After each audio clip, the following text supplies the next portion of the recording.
আল্লাহ তুমি অনুমতি দাও ওই নাফরমানগুলিকে আমি ডুবায়া দেই। ওরা নাপাক বানায় ফেলছে জমিনটারে, এই জমিনটা আমি পাক বানায় দেই আর নাফরমানগুলিরে আমি আমার পেটে নিয়ে আসি। আল্লাহ পাককে প্রতিনিয়ত এরা এইভাবে আবদার করে। আল্লাহ পাক রব্বুল আলামিন ধমক দিয়ে আটকায় দেয়, এ জমিন আমি আল্লাহ দেখতেছি এই জমিনে কত গুনাহ হয়, কত অত্যাচার হয়, কত জুলুম হয়, কত আমি আমার হাত দিয়া আদর করে বানাইছি। এজন্য আল্লাহ পাক কইরে জমিন আমি আল্লাহ অপেক্ষা আছি কখন আমার বান্দা ওয়াজ মাহফিলে যায় দিলটা নরম কইরা আমি আল্লাহর কদমে সেজদা দিয়ে দেয়। পিছনের সব গুনাহ এক সেজদার বিনিময়ে আমি আল্লাহ মাফ করে দিমু। আমি তো তার তওবার অপেক্ষায় লাউলা মাশাইখু রুক্কা ওয়াশ-শাবাবু খুশশা ওয়াল আতফালু রুদ্দা ওয়াল আনআমু রুত্তা লাজআলতুস সামাআ হাদিদা ওয়াল আরদা খাফসাফা ওয়াত তুরাবা রামাদা ওয়ামা আনজালতু মিনাস সামাই কাতরা ওয়ামা আনবাততু মিনাল আরদি নাবাতা বাল আনজালতু আলাইকুমুল আযাবা সাব্বা। আল্লাহ পাক কইরে জমিন শুন, যতদিন পর্যন্ত এই জমিনে চার দল মানুষ থাকবে আমি আল্লাহ জমিন টিকায় রাখবো। আসমানের জায়গায় জমিনের জায়গায় দাঁড় করায় রাখবো। যতদিন পর্যন্ত চার দল মানুষ জমিনের মধ্যে থাকবে। এই চার দল কারা কারা? এজন্য আল্লাহ পাক রব্বুল আলামিন হাদিসে কুদসি আল্লাহ পাক বলেন, জানো নি এই জমিনে যেই পরিমাণ গুনাহ হয়, যেই পরিমাণ জুলুম হয়, যেই পরিমাণ অত্যাচার হয়, যেই পরিমাণ নাফরমানি হয়, প্রতিনিয়ত জমিন আমি আল্লাহর কাছে আবদার করে মালিক আলা কুল্লা ইয়াউমিন ওয়াল আরদা ইস্তাজিলু রাব্বাহু ওয়াল মালাইকাতু ইস্তাজিলু রাব্বাহু ওয়াল বাহরা ইস্তাজিলু রাব্বাহু। আল্লাহ পাক বলেন, জানো নি জমিন প্রতিদিন আমি আল্লাহর কাছে আবদার করে মালিক আমি আর কত নাফরমানি দেখব, আর কত বেনামাজির পায়ের আওয়াজ শুনবো, আর কত সুদখোরের পায়ের বোঝা নিব, আর কত ঘুষখোরের পায়ের আওয়াজ শুনবো। ও মালিক আমি জমিন আর কত দেখব। আসবিরু ইলা মাতা আসবিরু, ধৈর্য ধরবো তো আর কত কাল। আল্লাহু আকবার জোরে বলে। এই যে আপনাদের এলাকার জমিন, আল্লাহ বলতেছেন হাদিসে কুদসি আপনাদের জমিনও প্রতিদিন সকালে আল্লাহর কাছে আবদার করে, পারমিশন চায়, আল্লাহ অনুমতি দাও ফজরের নামাজটা না পইরা যেই নাফরমান বের হয়েছে আমি জমিন ফেটে যাই, ওরে এখনই কবর দিয়ে ফেলি। জমিনকে আল্লাহ ওই সুদখোর আর কত সুদের ব্যবসা করবে একটু সুযোগ দাও। জমিন গিলতে পারে কি পারে না? আল্লাহর হুকুম হলে পারে কি পারে না? মূসা নবীর বিরুদ্ধে কারুন ষড়যন্ত্র করেছিল। কারুনে কয় মূসা ওয়াজ পরে করো, আগে এই মহিলা কি কয় শুনো। মহিলারে টাকা খাওয়াইয়া ষড়যন্ত্র করে নিয়ে আসছে। এই মহিলা মানুষের সামনে বলবে মূসা আমার সাথে জিনা করছে। একজন এত বড় নবী, এত বড় পয়গম্বর, এই পয়গম্বরের বিরুদ্ধে কত বড় ষড়যন্ত্র। উলামায়ে কেরাম নবীর ওয়ারিস, অতএব উলামায়ে কেরামের ষড়যন্ত্র এটাও নতুন কিছু নয়, এটাও কারুনের জমানা থেকে আইছে। আমাদের যুগেও যদি কেউ করে এরা কারুনেরই প্রেতাত্মা। আওয়াজ দেয়া বলো ঠিক কিনা? এজন্য কারুন যখন এই কথা বলছে মূসা নবী কয় এই মহিলা কি বলতে চায় বলো। মহিলা যেই মাত্র দাঁড়াইছে হাজারো উম্মত পাশে দাঁড়ানো, সবাইকে পাশে নিয়ে মূসা নবী তিনি ওয়াজ করবেন, নসিহত করবেন। ওই অবস্থায় মহিলা বলবে, মহিলা এত বড় অপবাদ নবীর বিরুদ্ধে দিবে, কিন্তু বলুন তো জবান দেয় কে? আল্লাহ চাইলে জবান আল্লাহ ঘুরায় দিতে পারে কি পারে না? এই ক্ষমতা আল্লাহর আছে না নাই? সাথে সাথে আল্লাহ মহিলার জবান আল্লাহ ঘুরায় দিলেন। মহিলা বলতেছে, ও মানুষেরা শোনো, কারুন আমাকে টাকা খাওয়াইয়া আনছে মূসা নবীর বিরুদ্ধে জিনার অপবাদ দেওয়ার জন্য। সাথে সাথে মূসা পয়গম্বর আল্লাহর কুদরতি কদমে সেজদায় পড়ে কান্না শুরু করে দিলেন। ও মালিক, তুমি আমাকে বাঁচাইছো, ইজ্জত দেওয়ার মালিককে। ওয়া তুইজ্জু মান তাশা ওয়া তুযিল্লু মান তাশা বিয়াদিকাল খায়র ইন্নাকা আলা কুল্লি শাইইন কাদির।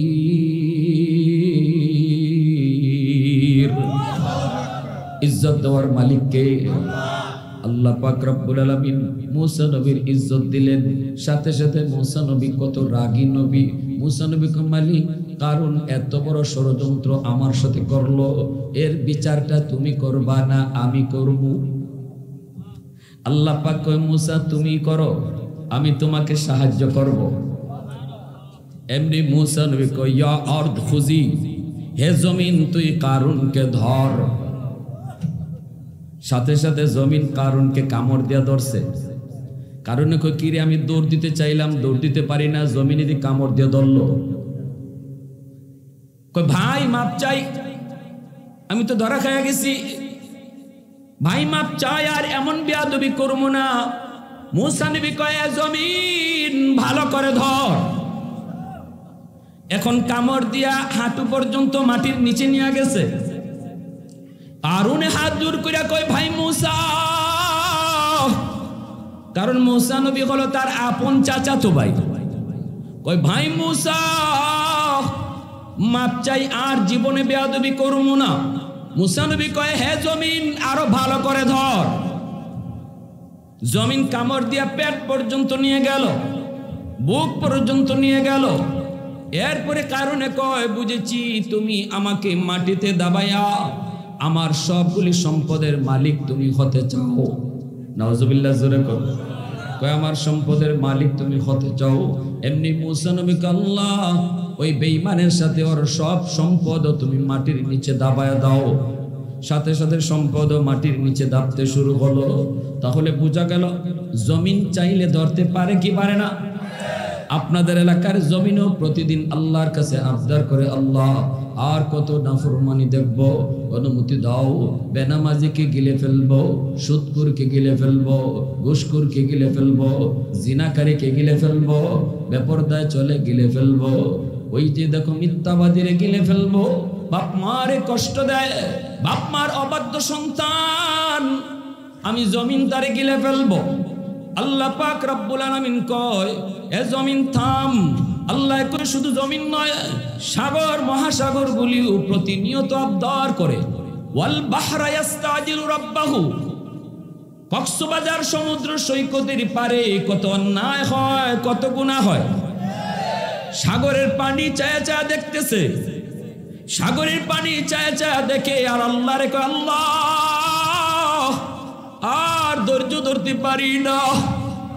আমি যতটা শান্ত ততটা অশান্ত, মুহূর্তে আমি সব ডুবাই দিতে পারি যদি তুমি ইশারা করো। ওই নাফরমান ভালো করে জানে আমি এত শান্ত না, ও যতটা মনে করে এত শান্ত আমি না। মুহূর্তের ভিতরে আমি সবকিছু ডুবাই দিতে পারি, সবাইকে আমার তলে নিয়ে আসতে পারি। কিন্তু আমি সাগরের পারে আইসা আর কত নাফরমানি ওরা করবে, আমি আর কত দেখব, আর কত সইব। আল্লাহ তুমি অনুমতি দাও, অনুমতি দাও। ওই নাফরমানগুলিকে আমি ডুবাইয়া দেই। ওরা নাপাক বানায় ফেলছে জমিনটারে, এই জমিনটা আমি পাক বানায় দেই, পাক বানায় দেই। আর নাফরমান গুলিরে আমি আমার পেটে নিয়ে আসি। আল্লাহ পাককে প্রতিনিয়ত এরা এইভাবে আবদার করে। আল্লাহ পাক রব্বুল আলামিন ধমক দিয়ে আটকায় দেয়, এ জমিন আমি আল্লাহ দেখতেছি এই জমিনে কত গুনাহ হয়, কত অত্যাচার হয়, কত জুলুম হয়, কত আমি আমার হাত দিয়া আদর করে বানাইছি। এজন্য আল্লাহ পাক কইরে, জমিন আমি আল্লাহ অপেক্ষা আছি কখন আমার বান্দা ওয়াজ মাহফিলে যায় দিলটা নরম কইরা আমি আল্লাহর কদমে সেজদা দিয়ে দেয়। পিছনের সবগুলা পিছনের সব গুনাহ এক সেজদার বিনিময়ে আমি আল্লাহ মাফ করে দিমু।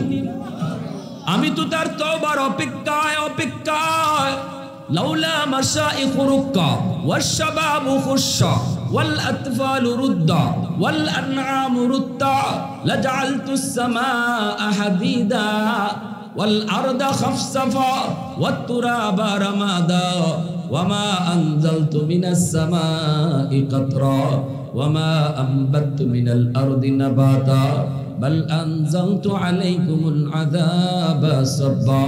আল্লাহ পাক কইরে জমিন শুন, যতদিন পর্যন্ত এই জমিনে চার দল মানুষ থাকবে আমি আল্লাহ জমিন টিকায় রাখবো।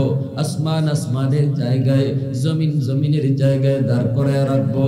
যতদিন পর্যন্ত চার দল মানুষ জমিনের মধ্যে থাকবে। এই চার দল কারা কারা? করিয়াত जा बैठ किसी गार में अल्लाह का करिया, ये सच है कि बातिल की तरफदार नहीं हम, गद्दार न समझो हमें गद्दार नहीं हाँ, गद्दार न समझो हमें गद्दार नहीं हाँ। এক নাম্বার বলেন আল্লাহ পাক বলতেছেন জানুনি যে চার দলের কারণে আমি জমিন টিকায় রাখছি। এক নাম্বার হলো লাউলা মাশাইখু রুক্কা, এই জমিনের ভিতরে এমন কিছু বান্দা বান্দি আছে রে জমিন, যেই জমিনে এমন আমার কিছু বান্দা বান্দি আছে বয়স তার হয়ে গেছে বয়স্ক, কোমরে তার ব্যথা, হাঁটুতে তার ব্যথা, মাথায় তার ব্যথা, রুকু করতে গেলে তার বড় কষ্ট হয়, সাজদা দিতে গেলে তার বড় কষ্ট হয়, না না কোমর বাঁকা করতে পারে না, বাঁকা করতে পারে না। এরপরও আমার বান্দা কষ্ট করে করে যখন আমার কদমে সাজদা দেয়, তার সাজদার দিকে তাকাইলে এই জমিনের প্রতি আমার বড় মায়া লেগে যায়। এজন্যই আল্লাহ পাকের নবী, রহমতের নবী, মসজিদে নববীতে নবী নামাজ পড়েন। আল্লাহর নবী ইমাম মসজিদে নববীতে আলী রাদিয়াল্লাহু তাআলা আনহু বের হয়েছেন, নবীজির পিছনে তিনি নামাজ পড়বেন। কিন্তু একটা চিকন গলি, ওই গলি দিয়ে তিনি পার হয়ে মসজিদে নববীতে যেতে হবে। কিন্তু ভাইরে গলিতে ঢুকে তিনি দেখতে পেলেন একজন বৃদ্ধ মানুষ, বয়স্ক মানুষ। এ যুবক একটু খেয়াল করো, সমাজের বয়স্ক মানুষগুলি তোমার বাবার বয়সের, দাদার বয়সের, নানার বয়সের, এদের দোয়া তোমার জীবনের জন্য কত বড় চাবি, সফলতার কত বড় চাবি। ঘটনাটা শুনো। নবীজির সাহাবী আলী রাদিয়াল্লাহু তাআলা আনহু বের হলেন নবীর পিছনে নামাজ পড়বেন। ইমামকে কায়সারওয়ারে দু জাহান রাহমাতুল লিল আলামিন, আমার আপনার নবী মসজিদে নববীর ইমাম, নামাজে শরীক হবেন আলী। ঘর থেকে নির্ধারিত টাইমে বের হয়েছেন, চিকন একটা গলি, গলিতে যাইয়েই দেখেন একজন বুড়া মানুষ লাঠিতে বর দিয়া গলি পার হয়। আলী চিন্তায় পড়ে গেলেন, এত চিকন, যদি টাইম মতো নবীর পিছনে যায় নামাজ ধরতে হয়, প্রথম রাকাত যদি পাইতে হয়, তাহলে এই বুড়া মানুষটার পিছনে পিছনে হাঁটলে পাবেন না, কারণ ইনি তো বৃদ্ধ মানুষ। আস্তে আস্তে হাঁটেন, উনাকে একটু চাপ দিয়া, একটু বলতে হবে চাচা একটু জায়গা দেন, একটু চাপ দিয়া তারপরে যাওয়া লাগবে। আলী রাদিয়াল্লাহু তাআলা আনহু চিন্তায় পড়ে গেলেন। এইবার নিজের মনকে জিজ্ঞেস করেন, এরে আলীর মন একটু বল, তুই কি নবীর পিছনে যায় প্রথম রাকাতেই নামাজে শরীক হবি, নাকি এই বৃদ্ধ মানুষটারে কষ্ট দিবি না, ওনার পিছনে পিছনে যায় ওনাকে সম্মান দিবি? ওই বৃদ্ধ মানুষকে তুই সম্মান দিবি, নাকি নবীর পিছনে যায় প্রথম রাকাতেই শরীক হবি? বল তুই কোনটা করবি? তখনই আলীর মন কয়, না রে আলী, বৃদ্ধ মানুষকে আমার আল্লাহ সম্মান দেয়, বয়স্ক মানুষকে আল্লাহ নিজে সম্মান দেয়। এজন্যই রাসূল কয়, সাদা দাড়িওয়ালা মানুষ হাত উঠাইতে আল্লাহ খালি হাতেই ফিরাই দিতে তার লজ্জা হয়। আলী রাদিয়াল্লাহু তাআলা আনহুর মন আলীকে নিষেধ করলো, না না, তুমি তার পিছনে পিছনে যাও, তবুও তারে কষ্ট দিও না, সম্মান দাও। প্রয়োজনে 1 রাকাত নামাজ যদি নবীর পিছনে ছুটে যাক তুমি আবার পরে নিও। আলী পিছনে পিছনে রওনা দিলেন। আলী তো পিছনে পিছনে রওনা দিলেন। মনে মনে ভাবতেছেন রাকাত একটা চলে যাবে, 1 রাকাত নবীর পিছনে তিনি পাবেন না। কিন্তু এই দিকে ঘটনা ঘটে গেল কি, আমার নবী রুকুতে যাওয়া মাত্রই আল্লাহ জিব্রাইলকে পাঠায়া দিছে। আল্লাহর কাছে আলীর ওই আমলটা এত পছন্দ হয়েছে আল্লাহর কাছে। আল্লাহ কই জিব্রাইল তুমি যাও আমার বন্ধুকে যায় বলো রুকু যেন লম্বা করে, রুকু যেন লম্বা করে আমার আলী যেন আমার বন্ধুকে রুকুতে আয়া পায়। সুবহানাল্লাহ, একটু জোরে কর না। আমার আলী যেন আমার বন্ধুকে রুকুতে পায়। জিব্রাইল আইসে কয় নবী গো মাথা তুলবেন না গো নবী, আল্লাহ পাকের ওয়ার্ডার, আপনার আলী নামাজে শরীক না হওয়া পর্যন্ত মাথা তুলতে পারবেন না। নবীজি তো এইবার কোনো কথা বলতে পারেন না। আমার রহমতের নবী নামাজের ভিতরে জিব্রাইলকে আর কোনো প্রশ্ন করলেন না। লম্বা একটা রুকু নবী করা শুরু করলেন। সাহাবায়ে কেরাম পিছনে, তারাও তো রুকু লম্বা করেন। সবাই তো টেনশনে, এত লম্বা রুকু মায়ার নবী কেন করেন? কেউ তো জানে না, জানেন শুধু আমার আল্লাহ। কেউ তো জানে না, জানেন শুধু আমার নবী। নবীকে জানাইলেন আমার আল্লাহ। এই দিকে রুকু লম্বা হলো। এজন্যই তো আমার নবী রহমতের নবী কয় বাবা কবরে শুয়ে গেছে, এই বাবার জন্য তুমি কিছু পাঠাইতে চাও, এই বাবার জন্য তুমি কিছু পাঠাইতে চাও। আমার রাসূল কয় বাবার বন্ধু বান্ধব কারা আছে দেখো, বাবার সমবয়সীর মানুষ কারা আছে দেখো, তাদেরকে পাইলে পরে বাবার মতো শ্রদ্ধা করো। ইকরামু সাদিকিহিমা মিন বাদিহিমা, বাবার বন্ধুদেরকে বাবার মতো শ্রদ্ধা করো, বাবার মতো সম্মান করো, বাবার মতোই সাহায্য করো, বাবার মতোই তাদেরকে কিছু খাওয়াও, কিছু পরাও। যদি তা বাবার বন্ধুকে একটা লুঙ্গি কিনে দাও, বাবার বন্ধুকে তুমি 1000 টাকা দাও, আল্লাহর নবী কয় যেন বাবার কবরেই তুমি লুঙ্গিটা পৌঁছে দিছো, যেন বাবার কবরে তুমি লুঙ্গিটা পৌঁছায় দিছো। বাবার বন্ধুকে তুমি সম্মান করেছো, তোমার এই সম্মানের কথা আল্লাহ বাবার কবরে পৌঁছায় দিবে। এজন্যই তো আমার নবী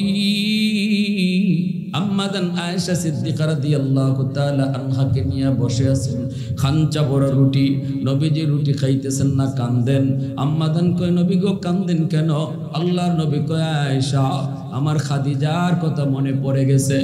আজ তো তোমাদের নিয়ে আমি অনেক রুটি খাই, কিন্তু খাদিজাকে নিয়ে একটা রুটিও এইভাবে বসে খাইতে পারি নাই। এজন্য খাদিজার কথা মনে পড়ে গেছে। তোমরা তো সুখের দিনের স্ত্রী, খাদিজা ছিল আমার দুঃখের দিনের স্ত্রী। যাও আমার খাদিজাকে একটা রুটি দিয়ে আসো। আম্মাদান আয়েশা বলে নবী গো খাদিজা তো কবরে শায়িত, রুটি খাওয়াবো কেমন করে? আমার রাসূল কয় খাদিজার একজন বান্ধবী আছে নাফিসা। আল্লাহু আকবার। ও আয়েশা আমার খাদিজার একজন বান্ধবী আছে নাফিসা, নাফিসাকে রুটিটা খাওয়াও, তাহলে আমার খাদিজাকে রুটি খাওয়ানো হয়ে যাবে। একটু জোরে কর সুবহানাল্লাহ। আজকে দেখা যায় কবরস্থানের উদ্যোগে মাহফিল। এই কবরস্থানে কারো বাবা, কারো মা, কারো দাদা, কারো দাদি, অনেক বড় কবরস্থান, আপনজন প্রিয়জন শুয়ে আছে, ঠিক না? তাদের জন্য কি পাঠাবো? আমার নবী কয় একটা আমল হলো তাদের বন্ধু বান্ধব কাউকে দুনিয়ায় পাইলে কোনোদিন বেয়াদবি করবা না। বেয়াদবি যদি করো বাবার কবরে বাবায় কষ্ট পাবে। আর যদি তাদেরকে সম্মান করো, হাদিয়া দাও, ওই হাদিয়াটা আল্লাহ বাবার কবরে পৌঁছে দিবে। মা যাদের সাথে চলতো তাদেরকে পাইলে মার মতো শ্রদ্ধা করো, মার কবরে আল্লাহ তোমার এই খেদমত পৌঁছায় দিবে। আরেকটা আমলের কথা নবী বলেছেন সিলাতুর রাহমিল্লাতি লা তুসালু ইল্লা বিহিমা। বাবার যারা রক্তের মানুষ তাদেরকে পাইলে পরে বাবার মতোই তাদের খোঁজ খবর রাখো। মার যারা রক্তের মানুষ তাদের খোঁজ খবর তুমি রাখো। নবীজি বলেন বাবার রক্তের মানুষ হলো চাচা, বাবার রক্তের মানুষ হলো ফুফু, বাবার রক্তের মানুষ হলো চাচাতো ভাই বোন, বাবার রক্তের মানুষ হলো ফুফাতো ভাই বোন। তাদের খোঁজ খবর নাও, তাদের দেখশন নাও, তাদেরকে সাহায্য সহযোগিতা করো। নবীজি বলেন বাবা নাই, বাবা রক্তের মানুষ। চাচাকে তুমি যখন একটা ফোন দিছো, চাচা কেমন আছেন, আমার নবী কয় যেন বাবার কবরে তুমি ফোনটা লাগাইছো, যেন বাবারই তুমি কবরে জিগাইতেছো আব্বা তুমি কবরে কেমন আছো। ফুফুরে একটা ফোন দিছো, ফুফু হলো বাবা রক্তের মানুষ, যেন বাবার কবরে তুমি ফোন দিয়া বাবার খবর নিতেছ। মা দুনিয়ায় নাই, মা রক্তের মানুষ দুনিয়াতে আছে, যেমন খালা মামা, খালাতো ভাই বোন, মামাতো ভাই বোন, তাদেরকে তুমি একটা ফোন দিলা। রসুল কয় যেন মার কবরে তুমি ফোন লাগাইছো। সুবহানাল্লাহ, জোরে কইবেন না? এই কথাগুলি আমি নবীর হাদিসের কথা বলতেছি। আমরা তো আমাদের মুর্দেগানের জন্য মন গড়া আমল করি। আমাকে ওই যে বললাম যে রক্তের মানুষের খোঁজ নাও। আর আমাদের সমাজের চিত্র হলো, আমি যদি শিল্পপতি হয়ে যাই, কোটিপতি হয়ে যাই, তাহলে রক্তের চাচাতো ভাইয়ের পরিচয় দিতে চাই না, আপন রক্তের মানুষ, রক্তের মানুষের পরিচয় দিতে চাই না। অথচ আবার রসুল কয় বাবার জন্য 10টা 20টা গরু জবাই কইরা জিয়াফত করার চেয়ে বাবার রক্তের মানুষকে তুমি একটু সাহায্য করলে এই সওয়াবটা বেশি হয়। আল্লাহ এটা কবরে দ্রুত পৌঁছে দেয়। এজন্যই আল্লাহর নবী যখন রুকুর মধ্যে রুকু লম্বা করেন, জিব্রাইল আইসা রুকুর মধ্যে লম্বা করায় দিয়েছেন। আল্লাহর নবী তো টেনশনে, আলী কেন আজকে দেরি করলো আর আমার এই রুকু লম্বা করতে হলো। এখন তো জিজ্ঞানো সম্ভব না। আলী যেই মাত্র আইসা নামাজে শরীক হইছেন, তখন জিব্রাইল বলতেছেন ইয়া রাসূলুল্লাহ, এবার আপনি মাথা উঠান। একটু আওয়াজ দিয়ে কোন সুবহানাল্লাহ। আল্লাহর নবী রহমতের নবী বলেন জি, কোনো কথাই নবী বলতে রাজি হন না। নামাজ শেষ করার পর নবী বলতেছেন সাহাবীরা একটু সামনে আগাও। কই আমার আলী, তুমি সামনে আসো। আলী সামনের দিকে আগালেন। নবীজি বলতেছেন আলী, ও আলী, আজকে নামাজে আসতে দেরি হলো কেন? আলী বলেন কই গো নবী, দেরি হয় নাই, দেরি হয় নাই, আমি তো আপনাকে রুকুতে আইসা পাইছি। আল্লাহ নবী কয় আলী কেমনে রুকু পাইছো খবর নাই। জিব্রাইল আমাকে রুকু লম্বা করায় দিছে আমার আল্লাহর আদেশে। একটাই কথা, তুমি রুকু পাইলে আমি মাথা তুলব। কিন্তু নামাজের ভিতরে আলী রে, আমি তো জিব্রাইলকে কোনো প্রশ্ন করতে পারি নাই, আমার আল্লাহকেও জিগাইতে পারি নাই, পারবার কথাও না। নামাজের ভিতরে কোনো কথা বলা যায় না। ও আলী একটু বলো, আমার সাহাবীরা অনেক লম্বা রুকু করছে, তাদের মনেও প্রশ্ন, কেন প্রথম রাকাতের রুকুটা এত লম্বা হলো? সমাধান তুমি আলী, তুমি দিতে হবে। এইবার আলী তিনি এইবার কান্না শুরু করে দিয়েছেন। এখন আলী বুঝতেছে, হায় রে, এত বড় ঘটনা ঘটে গেছে, আমি তো টের পাই নাই। আমি তো মনে করছিলাম রুকু একটা চলে যাবে, কিন্তু আইসা আমি নবীকে রুকুতে পাইলাম, কিন্তু কেমনে পাইলাম এখন তো বুঝলাম। নবীজি কয় আলী একটু ক, কি এমন নেক আমল করেছো, কি এমন আল্লাহকে রাজি করেছো, তোমার জন্য আল্লাহ নামাজে রুকু লম্বা করায় দিল। আলী রাদিয়াল্লাহু তাআলা আনহুর চোখ থেকে দর দর করে পানি পড়ে আর কান্দে আর কয়, নবী গো তেমন তো নেক আমল মনে পড়ে না। নবী গো এত নেক আমল কর মনে পড়ে না, তবে যদ্দূর মনে পড়ছে গো নবী, আমি তো টাইম মতোই ঘর থেকে বের হয়েছি আপনার পিছনে নামাজ ধরার জন্য, কিন্তু ওই যে একটা চিকন গলি, ওই গলিটা তো আপনিও দেখছেন। নবী গো হ দেখছি। এই গলিতে ঢুকেই দেখি একজন বৃদ্ধ মানুষ লাঠি বর দিয়া ওই গলিটা তিনি পার হয়। আমি তো তার পিছনে পিছনে, কিন্তু চিন্তায় পড়ে গেলাম, যদি আপনাকে রুকুতে ধরতে হয় ওনাকে চাপ দিতে হবে। আমার মন রাজি হয় নাই, না, মুরব্বী মানুষকে আমার আল্লাহ সম্মান করে, আমিও সম্মান করব। আল্লাহ নবী মিম্বর থেকে নাইমা আলীকে বুকে লইয়া জড়ায়া কান্না শুরু করে দেয়। নবী কয় আলী বুঝো, এইবার একজন মুরব্বী মানুষকে সম্মান করলে আল্লাহ কি পরিমাণ খুশি হয়। জোরে করুন সুবহানাল্লাহ, আর একটু জোরে করুন না সুবহানাল্লাহ। আমার নবী, রহমতের নবী, মায়ার নবী, এইবার তিনি সাহাবীদেরকেও লক্ষ্য করে বললেন, সাবধান সাবধান, মুরব্বীদের সাথে বেয়াদবি করবা না। মুরব্বীদের সাথে বেয়াদবি করলে কবরে শায়িত বাবা কষ্ট পায়, মা কষ্ট পায়। এজন্যই আল্লাহর নবী, রহমতের নবী কয়, হাদিসে কুদসি আল্লাহ পাক কয়, প্রথম একদল, যেই দলের কারণে আমি জমিন টিকায় রাখলাম, প্রথম দল হলো সমাজের ভিতরে এমন কিছু মুরব্বী, আমার কিছু বৃদ্ধ বান্দা বান্দি, যারা রুকু করতে কষ্ট হয়, সেজদা দিতে কষ্ট হয়, তাদের রুকু সেজদার দিকে তাকাইলে জমিন টিকায় রাখি। দুই নম্বরে আল্লাহ কয় ওয়াশবাবু খুশা, এই জমিনের ভিতরে এমন কিছু যুবক রয়েছে, যেই যুবক যৌবনের পাগলামি করে না, করে না, করে না, না না, তার যৌবনের পাগলামিও তার আছে।